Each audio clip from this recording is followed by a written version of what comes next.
परमपिता परमात्मा पूर्ण ब्रह्म ये स्वयं ही सतगुरु बनकर इस धरातल पर 120 वर्ष तक बनारस में लीला की प्रभु ने। तो उस समय परमात्मा स्वयं ही सतगुरु रूप में आए थे। और सतगुरु पृथ्वी पर एक ही होता है, वो या तो स्वयं ही परमेश्वर आते हैं या परमेश्वर के विशेष प्रतिनिधि होते हैं। वो गुरु के अधिकारी होते हैं, वही गुरु पद के योग्य होते हैं, वही पूर्ण रूप से अधिकारी होते हैं उपदेश आदि देने के। तो जब परमेश्वर स्वयं आए हुए थे तो उसके विषय में कहते हैं कि गुरु गोविंद, क्योंकि सतगुरु पृथ्वी पर एक ही होता है। सतगुरु इसलिए कहा जाता है कि अन्य नकली गुरु बहुत होते हैं जो काल प्रेरित होते हैं। वो वास्तव में गुरु नहीं होते, लेकिन जनता, भोली जनता उनको गुरु मानती है, गुरु रूप से पूजने लग जाती है। इसलिए सतगुरु कहना पड़ा। सत्य गुरु परमेश्वर ने अपनी महिमा में सतगुरु शब्द और जोड़ना पड़ा, क्योंकि झूठे गुरु बहुत घने होते हैं काल के भेजे हुए।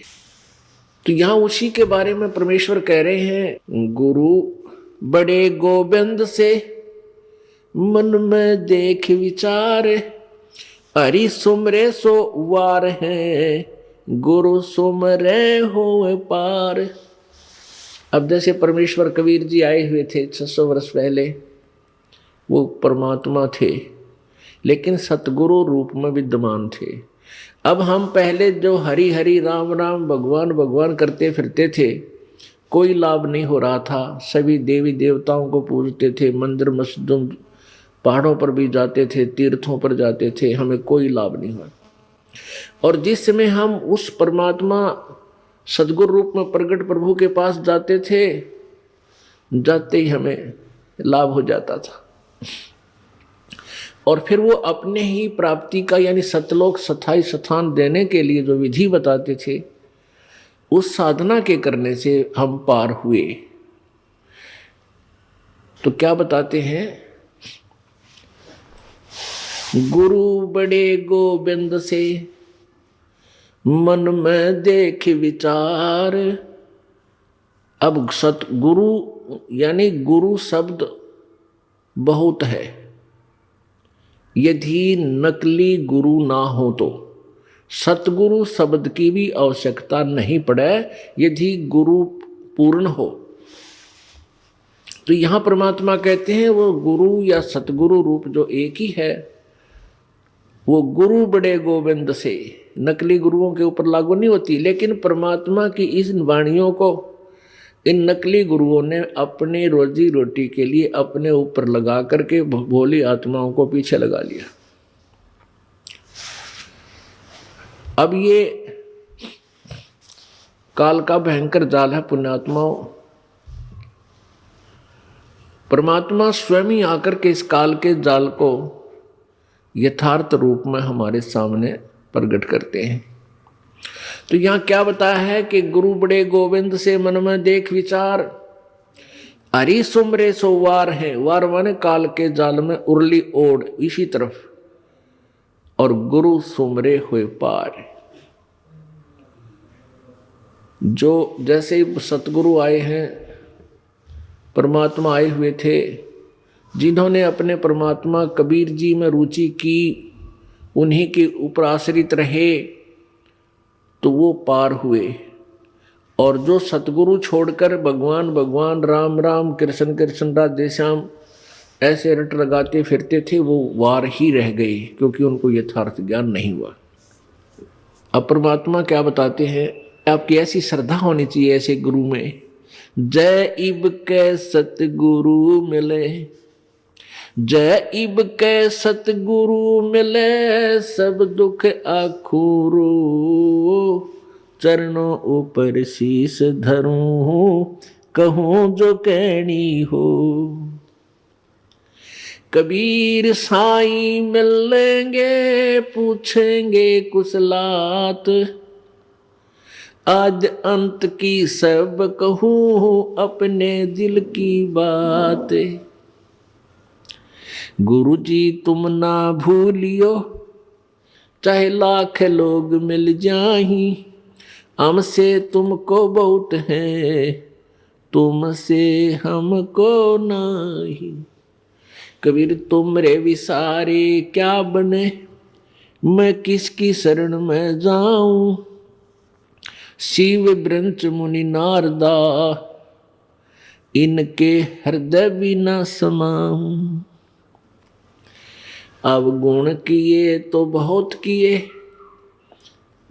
करत न मानी हार, बावे बंदा बख्श दियो बावे गर्दन उतार। अब गुण मेरे बाप जी बख्शो गरीब निवाज, जो मैं पूत कपूत हूँ बोहर पिता को लाज।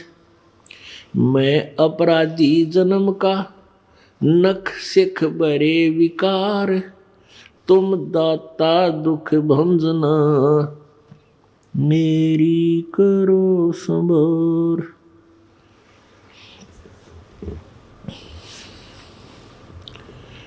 परमपिता परमात्मा पूर्ण ब्रह्म सारी सृष्टि के रचनहार कबीर देव, कबीर प्रभु, कबीर साहब, ये वही प्रभु हैं जो बनारस में जुलाहे रूप में 120 वर्ष रह करके अपने यथार्थ ज्ञान को समझाकर सहशरीर आए थे, सहशरीर चले गए। तो उस परमेश्वर ने हमें समझाया है, क्या बताया है कि जिस समय तुम्हें सतगुरु प्राप्त हो जावे, पूर्ण संत मिल जावे, तो उस समय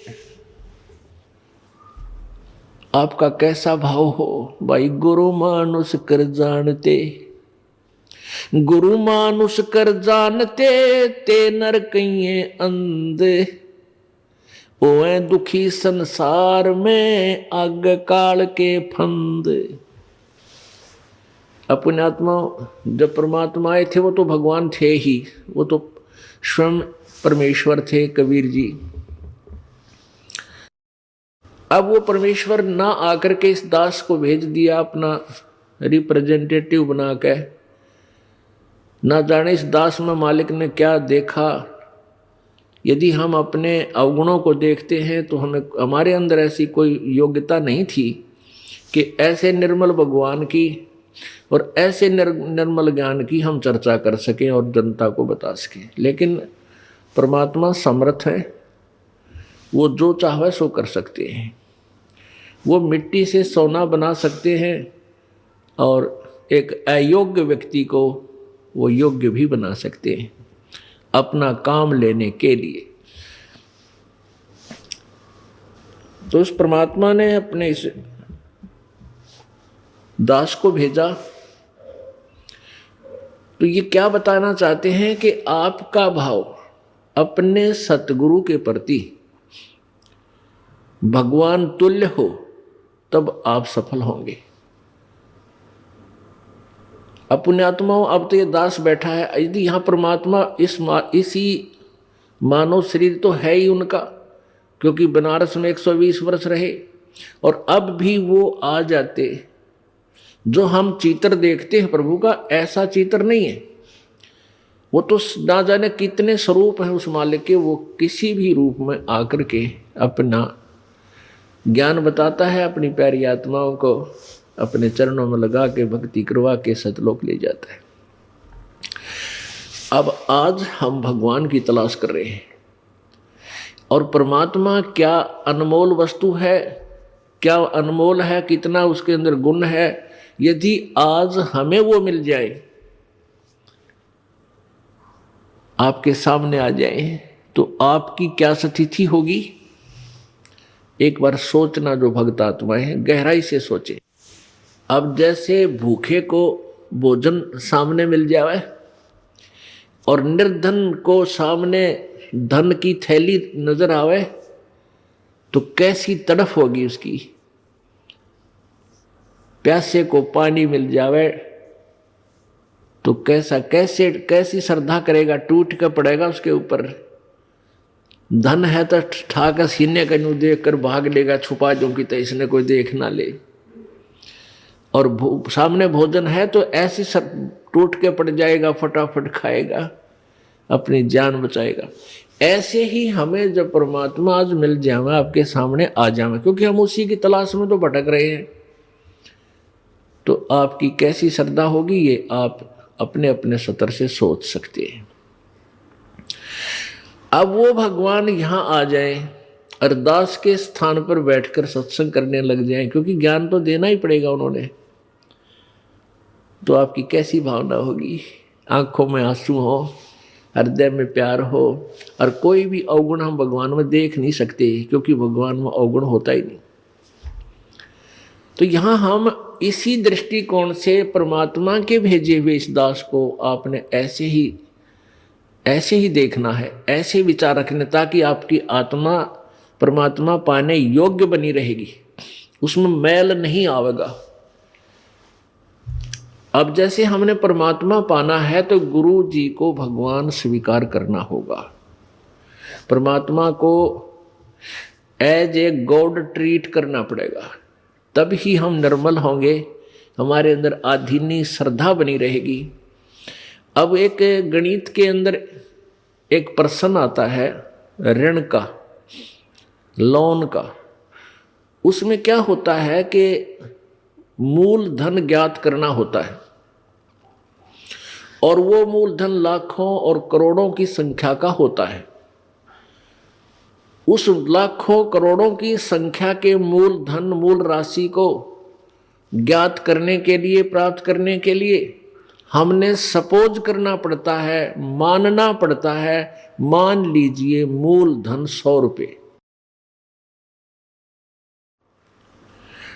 उस 100 रुपये मूल धन को मानकर हम उस ओरिजिनल वास्तविक उस करोड़ों और लाखों वाले मूलधन को प्राप्त कर सकते, अन्यथा हम उसका कोई और हल कर ही नहीं सकते, उसको प्राप्ति कर ही नहीं सकते। इसी प्रकार वो परमात्मा तो अथाह है, बहुमूल्य है, उसकी कोई कीमत को नहीं, वो तो मालिक है, समर्थ है।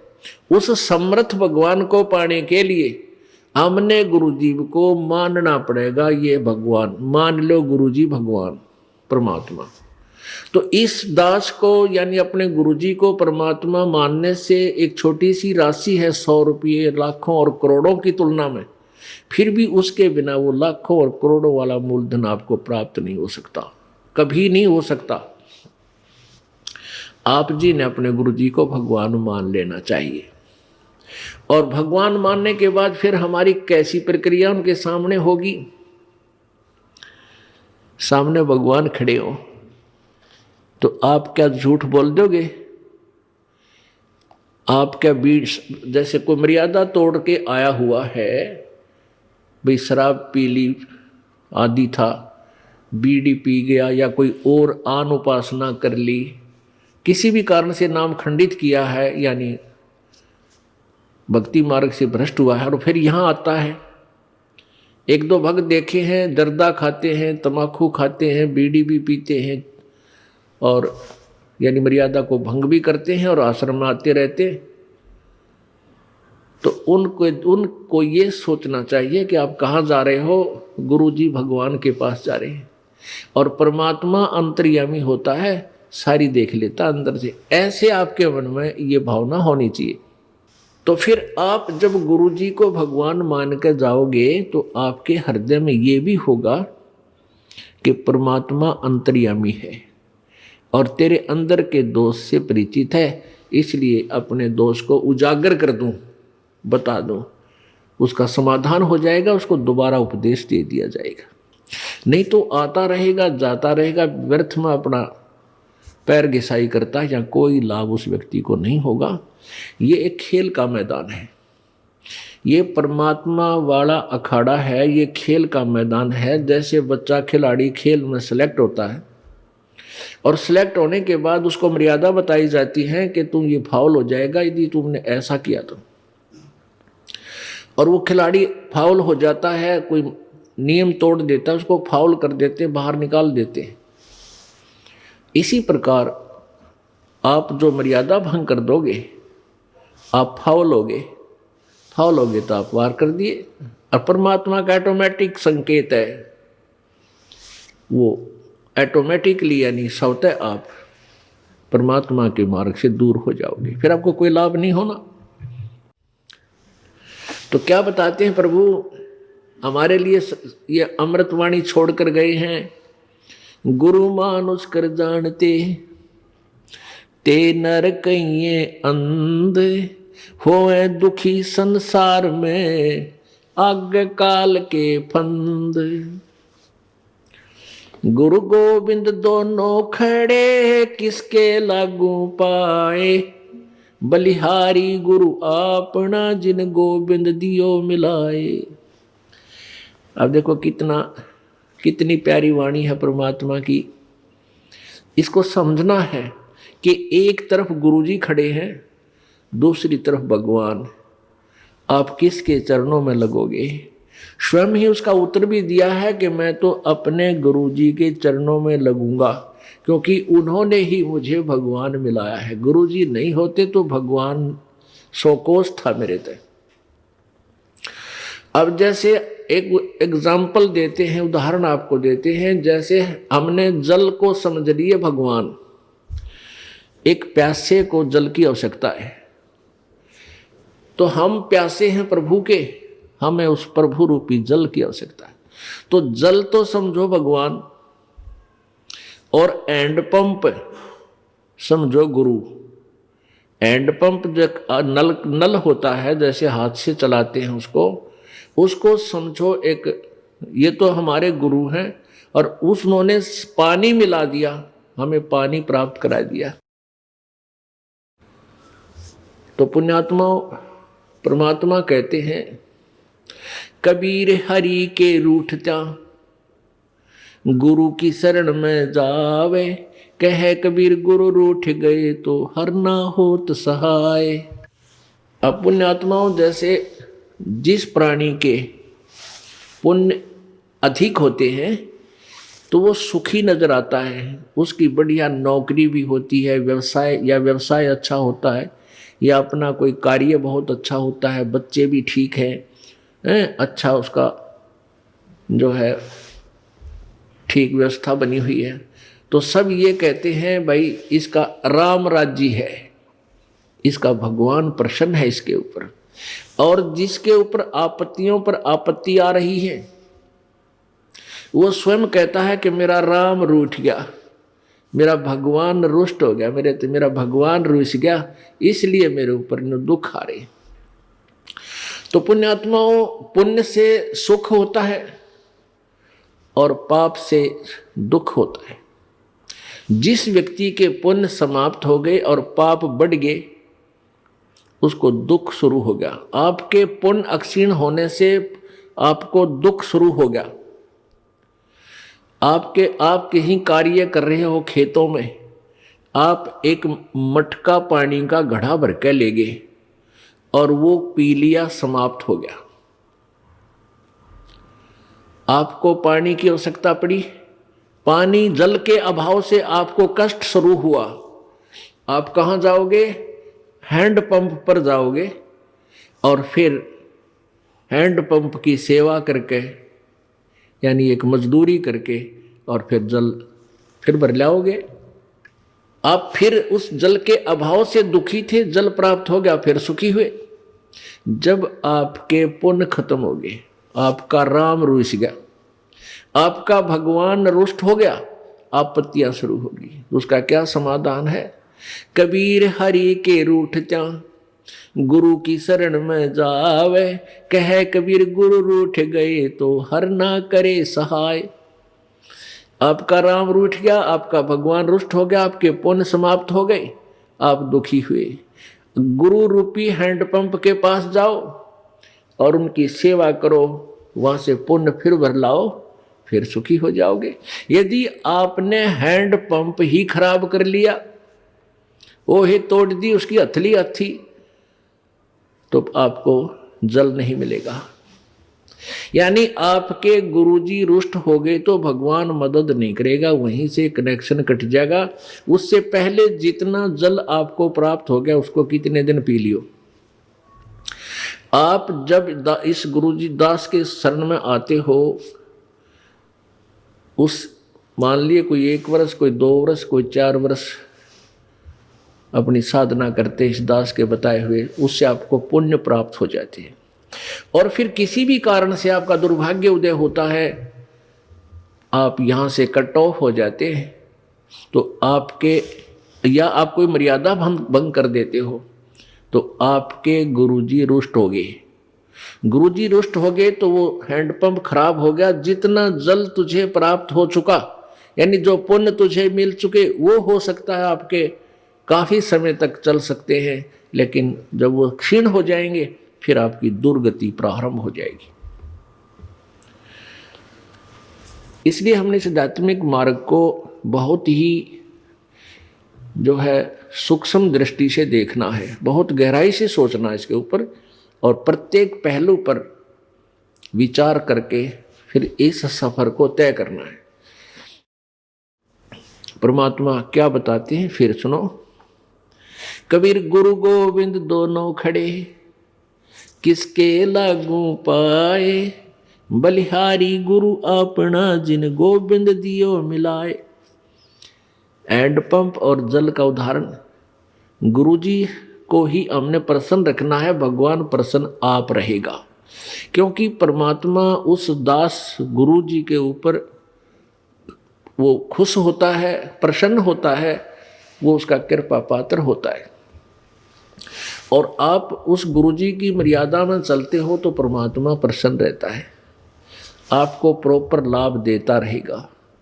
और आप जी ने नियम भंग कर दिया तो आपका कनेक्शन कट गया, आपका हैंड पंप खराब हो गया, आपको पानी जल मिलना बंद हो गया। आप फिर आने वाले समय में आपत्तियों का सामना फिर करना पड़ेगा। इसलिए प्रभु कहते हैं, कबीर हरि के रूठते गुरु की शरण में जावे, कहे कबीर गुरु रूठ गए तो हर ना करे सहाय। सतगुरु के उपदेश का लाया एक विचारे, जय सतगुरु मिलते नहीं तो जाते नरक दुआरे। ओहो,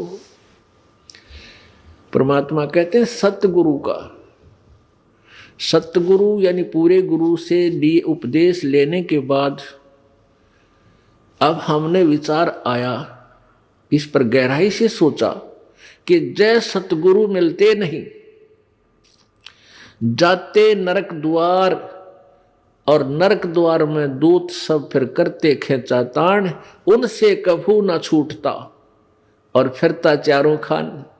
कबीर चार खानी में भ्रमता, कभू न लगता पारे, सो फेरा सब मिट गया मेरे सदगुरु के उपकारे। ओहो पुण्यात्मा, गहराई से सोचो, तुम तो अभी बालक हो, बालक को चिंता नहीं होती।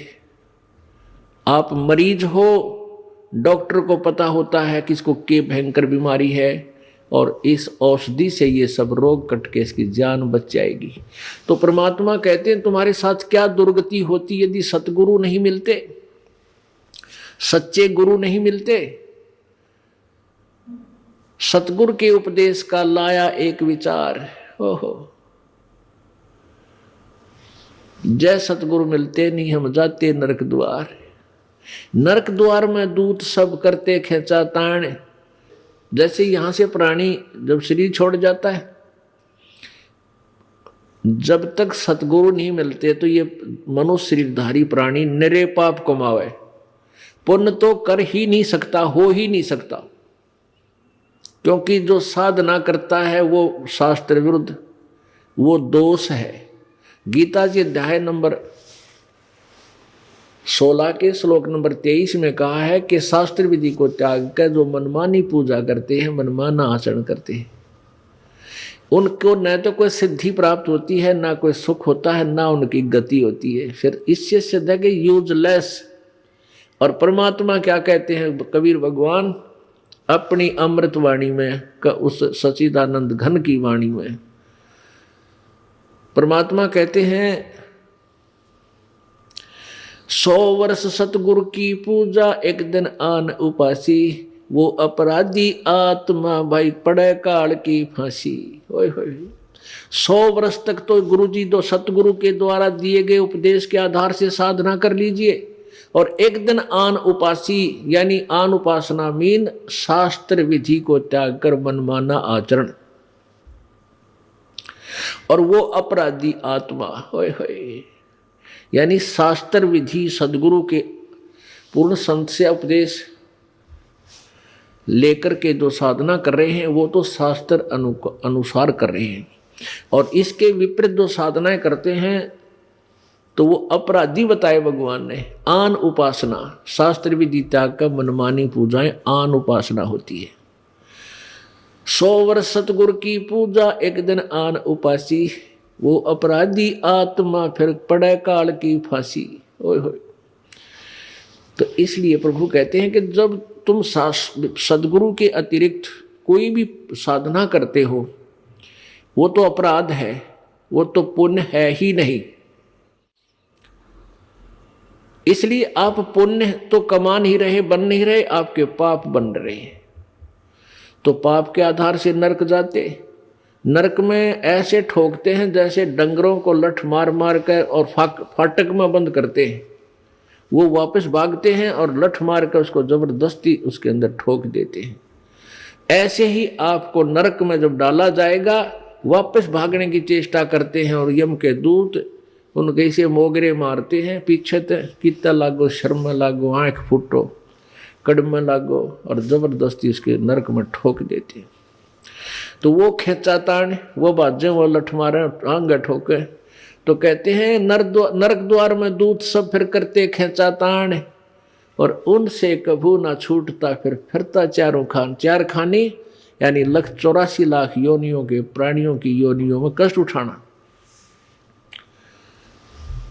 चार खानी में भरमता और कभू न लगता पारे, सो फेरा सब मिट गया मेरे सतगुरु के उपकारे। ओए होए कहते वो सारा बाईपास काट दिया परमात्मा सतगुरु ने, सारा बाईपास निकाल दिया। ना नरक में जाना, ना 84,00,000 योनियां भोगना, ना यम के दूत सतावें। तो कितना सुख दिया प्रभु ने, गुरुदेव ने, यानी सतगुरु के उपदेश से जो उन्होंने मार्गदर्शन हमें दिया, नाम दिया, उससे हमें कितना लाभ हुआ। सब फेरा मिट गया वो सतगुरु के उपदेश। अब परमात्मा कहते हैं 7 समुद्र की मसी करूं, लेखनी करूं बन राय, धरती का कागज करूं, गुरु गुण लिखो न जाए। ओए होए लिख के दिखाओ गुरु जी का गुण। अब इस उपकार का गुण लिख कर दिखाओ। कहते 7 समुद्र की इंक बना लूं, स्याही, और सभी वन जितने भी वृक्ष पेड़ पौधे इनकी काट काट के छोटी छोटी कलम बना लूं। एक पेड़ में 1,00,000 कलम बन जा। और समुद्र की इंक देखो कितनी, और धरती जितना कागज हो। कहते ये भी छोटा पड़ जाए, सब समाप्त हो जाए, घिस जाए कलम सारी, गुरु गुण लिखो न जाए। अब विचार करके देखो 84,00,000 प्रकार की योनियों में हमें धक्के खाने थे। कुत्ते की योनि, कुत्ते के जीवन पर विचार करो पुण्यात्माओं। आज हमें डर नहीं लगता क्योंकि हम बालक हैं, हमें ज्ञान नहीं है। हम नहीं डरते, हमें भय नहीं लगता कि हम कुत्ते बनेंगे, गधे बनेंगे, सूअर बन जाएंगे, क्योंकि हमें ज्ञान नहीं है। और ज्ञान बिना डर नहीं होता। अब छोटा सा बालक होता है, अबोध बच्चा, बिजली के करंट वाले तार को भी पकड़ लेता है। उसमें स्पार्क हो रहा होता है, स्पार्किंग होती है, उसमें आपस में चिंगारियां सी उठती हैं। वो उसको एक अच्छी वस्तु मानकर उसको ग्रहण कर लेता है क्योंकि उसको पता नहीं कि कितनी भयंकर वस्तु है, और वो मृत्यु को प्राप्त हो जाता है। ऐसे ही बच्चा सर्प, एक माई बता रही थी कि मेरे लड़के ने, मेरी बेटी के लड़के ने सर्प पकड़ लिया और सर्प ने उसको डस दिया, उसका सारा हाथ सूज गया उसमें। फिर डॉक्टर को दिखा कि इसको तो सर्प ने डस लिया। तो उससे पूछा कि भाई कैसा था? कहता लंबा लंबा, पूछ जैसा, भैंस की पूछ जैसा था। अब उसको पता नहीं था ये इतनी भयंकर वस्तु है, बालक था। तो पुण्यात्मा, अब आप बालक हो, बच्चे हो, इतने बहुत बालक हो, आपको डर नहीं। और जब वो बच्चा बड़ा हो जाता है, उसको ज्ञान हो जाता है ये सांप इतनी भयंकर वस्तु है, सर्प, और बिजली कितनी खतरनाक है, ये जानलेवा है। तो फिर कभी जब वो बड़ा हो जाता है, यानी उसको ज्ञान हो जाता है, और कहीं ऐसा तार नीचे गिरा हो, वायर, और वो सपार कर रहा हो, आप भी दूर भाग जाएगा और दूसरों को भी कहेगा दूर हो लो, दूर हो लो, दूर हो जाना, इसमें करंट है, ये मार देगा। ऐसे ही सर्प दिखाई देगा तो दूर भाग जाएगा, और कोई बताएगा इधर मत जाना, देखो वो सर्प है। तो पुण्यात्माओं, जिस समय आप सियाणे हो जाओगे, ज्ञान में बड़े हो जाओगे, आपको ज्ञान हो जाएगा, फिर आपको नींद आना बंद हो जाएगा। आपको इतना डर लगेगा कि हम कुत्ते बन जाएंगे, हम गधे बन जाएंगे, हे भगवान। तो फिर आपका भक्ति में मन घना लगेगा। इसलिए ज्ञान आपको इसलिए करा जाता है कि आप इस योग्य हो जाओ, ये समझो कि हम यदि ये क्रिया नहीं करेंगे तो हम इस दुख का सामना करना पड़ेगा। अब क्या बता रहे हैं परमात्मा कि एक कुत्ते की योनि को देखो, ओहो। अब ये शीत लहर चले थी, ऊपर से धुंध और वर्षा की बूंदें आवे थी, और वो कुत्ते राम बाहर गली में बैठे थे। पहले वो कभी मनुष्य थे, और मनुष्य जीवन में ये सुविधाएं प्राप्त होती ही होती हैं, ये नियम है ईश्वर का। ये जो सुविधा आपको प्राप्त है, इनको आप बहुत कुछ मान बैठे हो, और इन सुविधाओं के उपलब्ध होने से आप भूल जाते हो भगवान को, ये गलती कर जाते हो। और अब आपका यकीन नहीं होता, चाहे कितनी वाणी सुन लो, बहुत देर से वो ये ज्ञान आपको डर लगने लगेगा, बहुत काफ़ी सत्संग सुनने के बाद, और भक्ति साथ में प्रवेश हो जाएगी, उससे ये ज्ञान आपका हृदय में डटा रहेगा। फिर आप डरा करोगे, अरे तेरा गजब भैया, ये भगवान है, कुत्ते बन के और ये दुख उठाने पड़ते। आज शराब पी करके और थाली का ठोकर मारते हैं, फेंक देते हैं थाली को, बड़ी बड़ाई भोजन से तैयार थाली को फेंक देते हैं, और उसकी पत्नी बैठी बैठी रो रही होती है, 2 घंटे लगा कर रोटी बनाई, पति देव आवेंगे भोजन खावेंगे, और पति देव आया टीटी बन के, खाना धर दिया, पर दिन में बैठा रहेगा, वह कहीं खाना खा ले। अब वो सोच है नहीं उसको, क्योंकि तो शराब में टन होया बैठा है। फिर वो ये कहेगी तो मत पिया कर, रोज पी का हो, अपने शर्म नहीं आती। बस इस बात से वो टीटी फिर चिढ़ जाता, थाली फेंक दे, पत्नी ने भी कूट दे, टीवी भी फोड़ दे, यानी पता नहीं क्या नुकसान कर दे। अरे वो कुत्ता बन गया वो दुष्ट आत्मा। अब कुत्ते की योनि पाके कहाँ बैठा, गली में, और सारी रात भौंके, क्यों उसमें ऐसी नेचर दे दी भगवान ने। सारी रात भौंकन से उसको भूख लगे, सुबह उठकर फिर कहाँ जाता है, वो रसोई की तरफ सरकता है, किसी के दरवाजे को खुला देखकर रसोई की तरफ भागता है, क्यों मैं कहा उसने अन्न की। अब उस लाट साहब ने कौन जान देगा, रसोई में कोई मारे लठ टांग के ऊपर लाग गया, आध घंटे तक रोए, बाहर गली में खड़ा होगा ट्या ट्या, और फिर दूसरे घर में सरके धीरे धीरे, हो सकता है उसके भाग में वहाँ लठ मिला या टूक मिला। यदि वहाँ भी लठ मिल गया तो फिर कहाँ जाएगा, गांव से बाहर जाता है, क्या खाता है, वहाँ टट्टी खा कर आता है, वो जो थाली का लात मारा करता है वो दुष्ट आत्मा। तो अब ज्ञान बिना हमें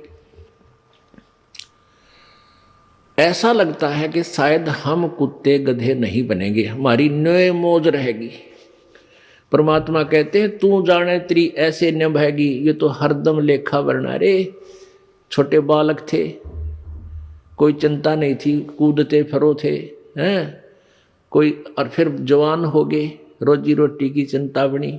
अब जवानी में भी चलो आदमी अपना टाइम पास कर लेता, फिर बूढ़े हो गए, कदे जाड़ पड़वानी, कदे आँख बनवानी, 3-4 तो सपेर पार्ट साथ रखने पड़ेंगे, किता चश्मे, किता दांत है, किता हाथ में डोगा। तो कहते तू न सोचा था कि मैं सदा जवान रहूंगा या ऐसे ही मेरी बात बनी रहेगी। नहीं, ये तो एक सांस सांस का अकाउंट तेरा प्रतिदिन हो रहा है, और एक दिन ऐसा होगा आप शरीर छोड़कर जाओगे, अवश्य जाओगे, ये तो पता है।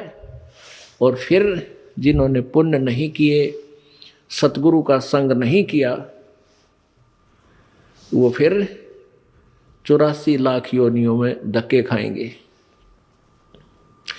सुखदेव ने 84 भुगती बना पजावे खरवो, तेरी क्या बुनियाद परानी तू पेंडा पंथ पकड़वो। होय होय। आन उपासना करने वाले एक सतगुरु को छोड़कर अन्य जो साधना किसी भी संत या किसी सतर की, वेदों तक के सतर का भी कोई गुरु आपको मिला है, तो भी आपकी ब्राह्मणाटी दुर्गति समाप्त नहीं हुई।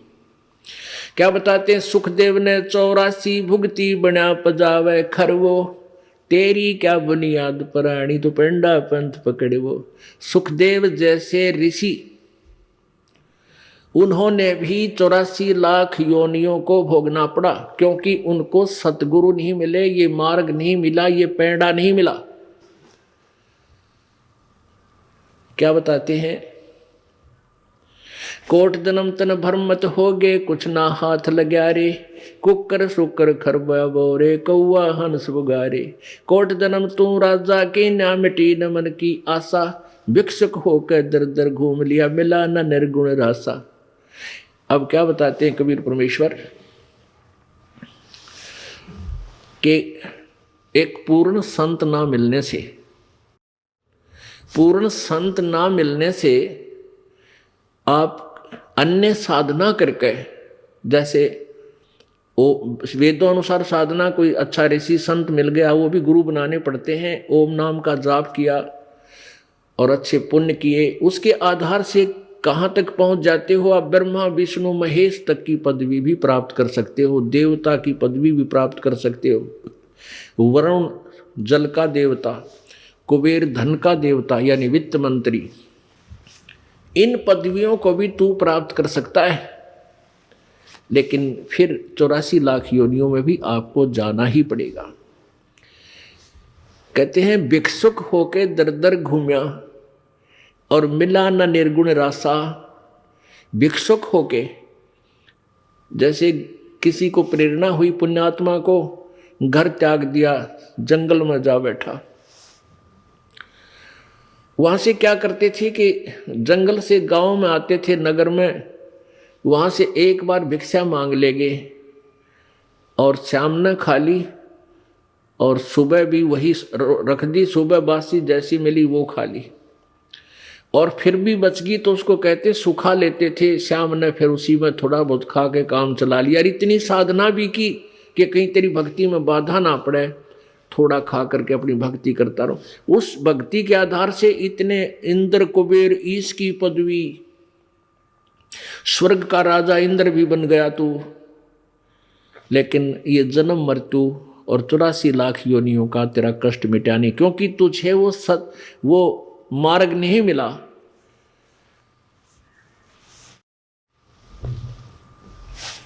क्या बताते हैं, युगन युगन की वासना हुई इकट्ठी आन, निर्मल कैसे होएगा तेरा सतगुरु लगे न कान। इसलिए परमात्मा कहते हैं कि सुखदेव ने 84 भुगती, इतनी अच्छी साधना करने वाला व्यक्ति भी 84 लाख योनियों में गया। सुखदेव जी ने आप बीती बताई कि भाई बहुत झंझट है इस संसार, इस जो संसार में। एक बार मैं गधे की योनि भोग रहा था, और मेरे स्वामी ने मुझसे इतना कार्य लिया, इतना कंजूस था वो, जिसके कारण मैं बहुत प्यासा रहा, अंधा हो गया। भूख प्यास के कारण समय पर आहार भी नहीं करने दिया, तो मैं अंधा हो गया। अंधा होने के बाद मेरे स्वामी ने मुझे घर से निकाल दिया, 2 मारे लठ और चलता कर दिया। अब मैं एक पगडंडी पकड़कर उसके ऊपर से जा रहा था। आगे एक नाला आ गया, उस नाले में मेरे अगले पैर जाने लगे। मैंने जंप लगाना चाहा, कूदना चाहा, तो बीच में फंस गया। यानी गर्दन अगली से थोड़ा ही नाला था, 2-2.5 फुट का, 2-3 फुट का। अगली गर्दन आगे टिक गई, पीछे पीछे टिक गया। यानी उसके ऊपर पुली बन गई, मेरी पुल बन गया। अब वहाँ दूरी ज़्यादा थी शहर से, इक्का दुक्का व्यक्ति आता था, मुझे किसी ने नहीं निकाला। मेरे ऊपर पैर रखे कमर पर, पार हो जा, मेरा पुल बना लिया। और मैं तड़फ तड़फ के भूख प्यास से कई दिनों तक तड़फ तड़फ के मृत्यु को प्राप्त हुआ। अब कहता मुझे वो याद आती है, वो दुख मेरा, मुझे दृष्टिगोचर हो रहा है, मुझे याद रह गई इस दुख की। अब मैं भगवान गणा बजता हूँ, परमात्मा को बहुत याद करता हूँ। लेकिन वो परमात्मा को याद कौन से को कर रहे थे, वो उनको पता नहीं था कि कौन परमात्मा है जो 84 लाख योनियों को दुख को खत्म कर सकता है। अब परमात्मा परमेश्वर अपने ही महिमा आप ही बताते हैं। तुम कौन राम का जपते जापम और ताते मिटे ना ये तीनों तापम। तुम कौन से भगवान की भक्ति कर रहे हो जिसे तुम्हारे ये दुख नहीं मिट रहे। अब जैसे 3 ताप होते हैं, दैहिक, दैविक और आध्यात्मिक। अब जैसे दैहिक ताप जो है, अंधा हो जाना, गूंगा बहरा हो जाना, कोढ़ लग जाना और कोई बीमारी बन जाना, कोई रोग हो जाना, ये दैहिक रोग है। कोई सर्प ने डस देना, ये दैहिक जो दोष ताप हैं। एक दैविक ताप होते हैं, किसी देव का रुष्ट हो जाना, कोई भूत प्रेत जो है की पीड़ा से दुखी होना, ये दैविक ताप होते हैं। एक अध्यात्म होते हैं जो रॉन्ग साधना करने से, जैसे उससे आपको कष्ट होता है और आप किसी के ऊपर जंतर मंतर करके किसी को कष्ट करते हैं, या दूसरा आपके ऊपर जंतर मंतर करके आपको दुखी करता है, तो कहते हैं ये तीनों ताप भी पूर्ण परमात्मा से ही, जैसे कोई किसी को श्राप दे देता है, तो ये तीनों ताप तुम्हारे कभी समाप्त नहीं हो सकते, क्योंकि तुम उस पूर्ण परमात्मा की साधना नहीं कर रहे। अब प्रसंग चल रहा था कि 7 समुद्र की मसी करूं, लेखनी करूं बन राय, धरती का कागज करूं, गुरु गुण लिख्यो न जाए। अब एक कुत्ते की योनि में कितना कष्ट, और ऐसी कुत्ते ही की योनि के जीवन मनमाना आपको कई भोगने पड़ जाए। फिर गधे की शरीर में आपको कितना कष्ट, और फिर बैल के शरीर में कितना कष्ट। नर से तू पशुआ की जय, गद्धा बैल बनाई, ये 56 भोग कहाँ मन बोरे है, कित कुरडी चुगने जाई। सिर पर सींग दिए मन बोरे, धूम से मच्छर उड़ावे, कांधे जुआ जोते कुआ, फिर जौ का भुस खावे। फिर पीछे तू खर की जगह, कुरडी चुगने जावे, टूटी कमर पजावे, चढ़े तेरा कागा मांस गिलावे। अब पुण्यात्माओं, ये बातें जो परमात्मा ने स्वयं आकर के हमें सुनाई है, कही है, ये कोई बालक नहीं थे वो कि वैसे ही कह सुन गए, नहीं। इनके ऊपर आपने बहुत गहराई से सोचना पड़ेगा। क्या बताते हैं कि आदमी जो सत भक्ति नहीं करता तो फिर क्या होगा, सतगुरु नहीं मिलते। नर से तू पशुआ की जय गद्धा बैल दीजय बैल बनाई, और चार पैर जंगल में डोले तेरा तो ना पेट भराई। ओए होए, अब हम मनुष्य हैं और जब भी भूख लगती है खाना खा लेते हैं। बाहर सफ़र में है, रोक भाई गाड़ी, चाय पीवांगे, चाय बनवा लो, समोसे लिया भाई, बर्फी लिया, लड्डू लिया, हैं खूब खाए, टन हो गए, चल पड़े। और फिर भूख लगती, प्यास लगती है, समय पर पानी जल बाहर कर लेते हैं, अच्छा फिल्टर पानी पीने लग गया आजकल तो। यानी खूब सुविधा आपको प्राप्त है क्योंकि आपके पुण्य है। इन पुण्यों को, वर्तमान में प्राप्त पुण्यों को, पूर्व जन्म के जो पुण्य है, इन कितना खराब कर, कितना सदुपयोग कर चाहे दुरुपयोग कर, ये तो सारे मिलेंगे तुझे। और यदि भविष्य की तैयारी नहीं की तो ये सुविधाएं तेरी छीन ली जाएंगी।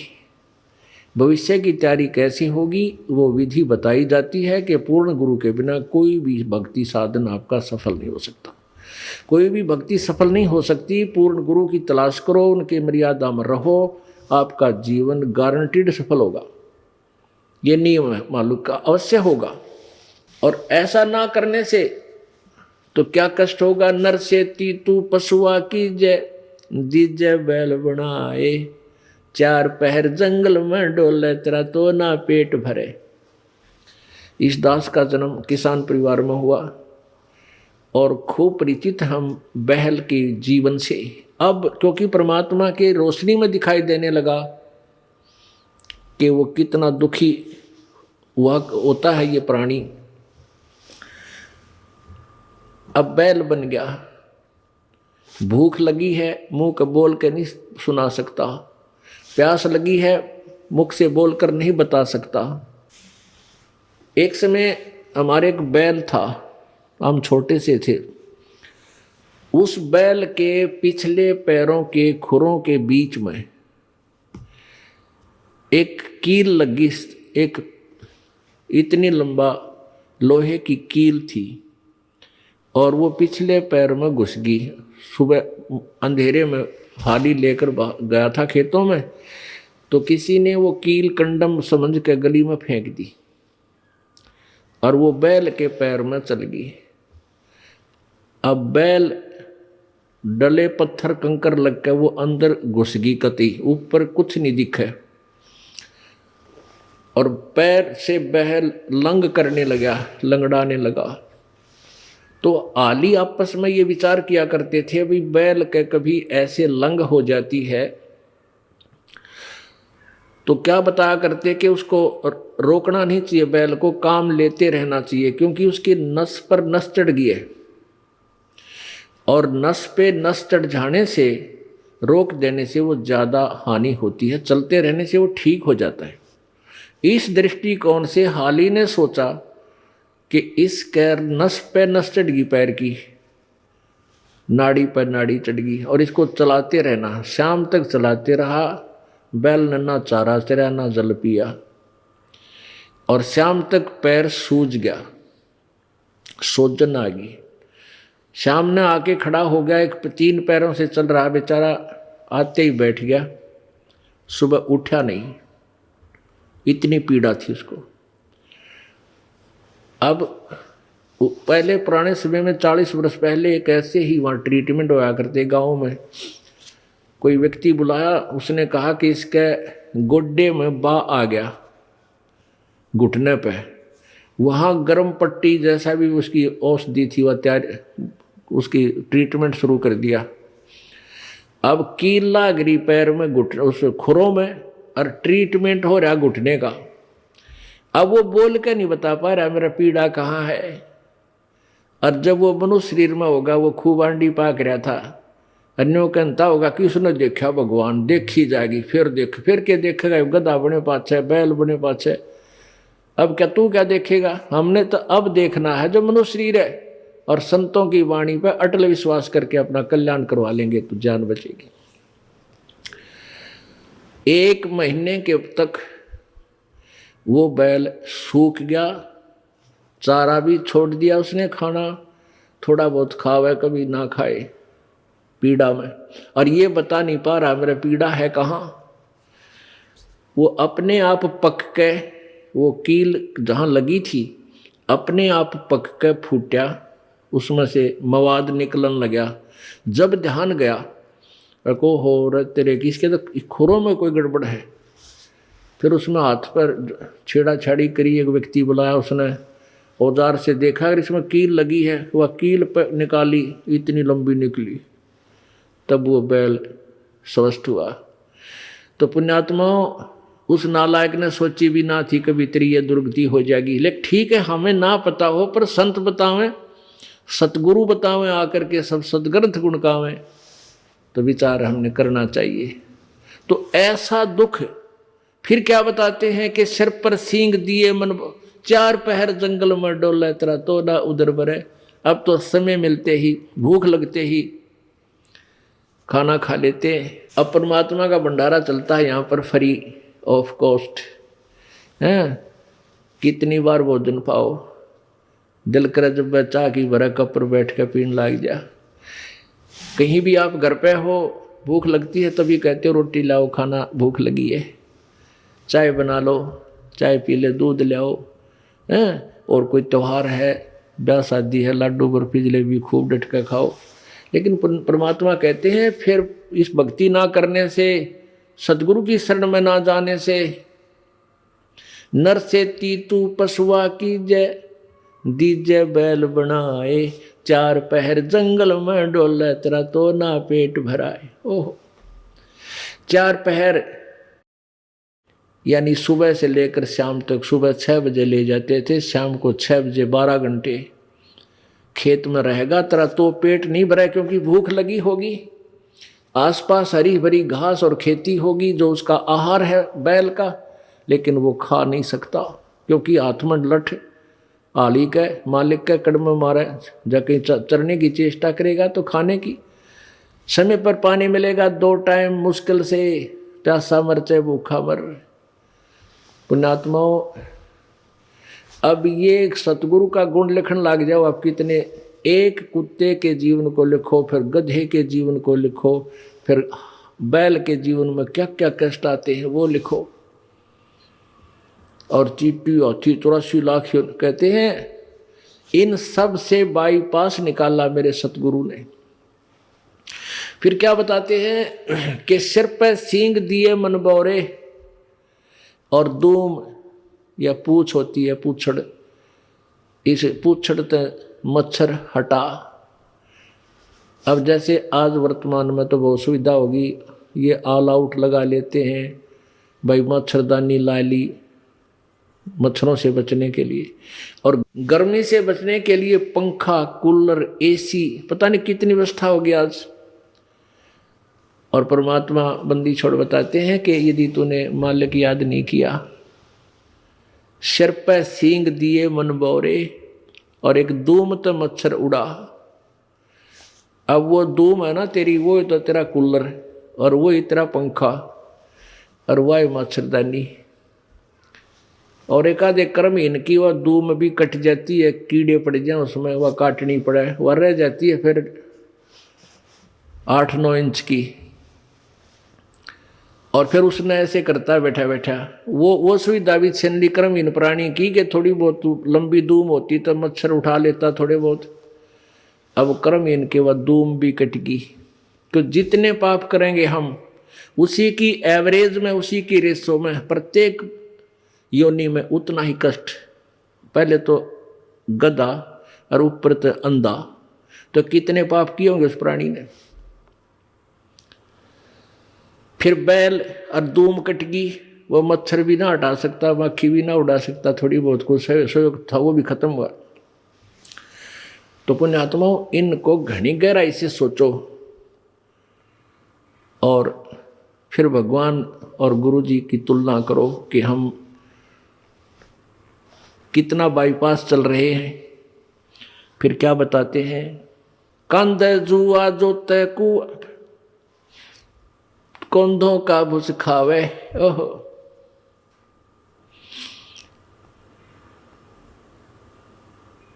कंध है जुआ जो तय कुआ, रहट में जोड़ देते। हरट होता था पहले पुराने समय में सिंचाई का साधन, कुएं में एक चैन सी डालकर उसके बाल्टियां वेल्ड कर देते थे और एक कुल्लू की तरह उसको घुमाते थे, बैल जोड़ देते थे और उस पुली घूमती थी, उसमें से जल बाहर निकलता था, बाल्टियां भर के नीचे से आती थी, ऊपर एक ऐसा परनाला सा होता था, उसमें डल जाती नाली में और वो आगे खेतों में जाता था। तो बैल को सुबह जोड़ देते, शाम तक वो उसका लठ मारते, अपने आप चलता रहता सिंचाई करने के लिए। तो क्या बताते हैं, और फिर उसको भूख लगती तो उसमें पुराने समय की बातें हैं, ये गेहूं का चारा नहीं था, जौ होया करते जौ, और जौ के भूस में इतने तीखे उनके पत्ते होते हैं, नोकेले से, तुस बोलते हैं उनको, कांटे से, और वो तूड़े में होते थे उस भूस में, और वो बैल खाता था। जौ के भूस को बैल जल्दी से खाएगा नहीं, वो तो जब खाएगा जब उसको ये दिख ले तेरी मृत्यु होगी, भूखा मर गया, तब उसको खाता है और कट्टे मुंह में चुभते हैं, अरे से मुंह करता है, धीरे धीरे। हमने खूब देखा ऐसा।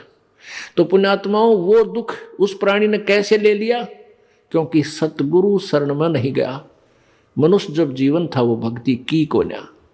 तो ये सारी बातें याद आपको दिला करके आपके हृदय में परमात्मा की भक्ति प्रवेश करने योग्य बनाया जा रहा, ताकि आप दृढ़ता से, और डर के भय बिन भक्ति नहीं होती, और भय ज्ञान से होता है। जैसे बच्चे को ज्ञान हुआ सर्प का, तो फिर वो डरने लगा, उससे जान बचा ली। ऐसे ही हम आपको ज्ञान करा रहे हैं, आपको ज्ञान हो जाएगा तो आप इन पापों से उल्टे हटोगे और आपका जान बचेगी। जान बचेगी मतलब आपका मोक्ष हो जाएगा, 84 लाख योनियों के कष्ट से आप बच जाओगे।